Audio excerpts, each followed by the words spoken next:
নমস্কার বন্ধুরা, আমি অধীরজ চলে এলাম আমার ঝটপট কিচেনে। আজকে একটা দারুণ ডিজার্ট বানাবো।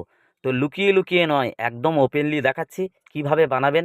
চট করে শিখে নিন। যদি হাতে সময় কম থাকে, বাচ্চা থেকে বড় সবার ভালো লাগবে। তো পাউরুটির সাইডগুলো কিন্তু অবশ্যই কাটতে ভুলবেন না। 7 থেকে 8টা পাউরুটি আমি ব্যবহার করছি। 1 প্যাকেট দুধ, 1 কাপ ভর্তি চিনি, কিন্তু চিনিটা আপনার আবার পরে লাগবে। তো আমার এখন যেটা লাগছে আমি বললাম, পাউরুটির মধ্যে দুধ দিলাম, কিন্তু 1 প্যাকেটের মধ্যে দুধ দেবেন হাফের থেকে একটু কম। একটা ডিম বা দুটো ডিম দিতে পারেন। অল্প মতো খাবার সোডা আপনারা স্কিপ করতে পারেন। আর আমি যে কথাটা বলেছিলাম 1 কাপ চিনি, এটা কিন্তু এই কাজে লাগলো। আবার চিনির সিরা বানাতে কাজে লাগবে। তো আমি কিন্তু মিক্সিতে জাস্ট একবার ঘুরিয়ে নেব।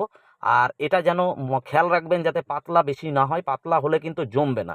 তো আমি আবার বারবার বলছি এটা যাতে পাতলা না হয়।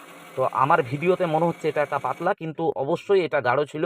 তো আপনাদের বলে দিই, এই যে চিনির সিরা বানাচ্ছি, আবার হাফ কাপ থেকে 1 কাপ থেকে একটু কম জাস্ট চিনির সিরা বানাবেন।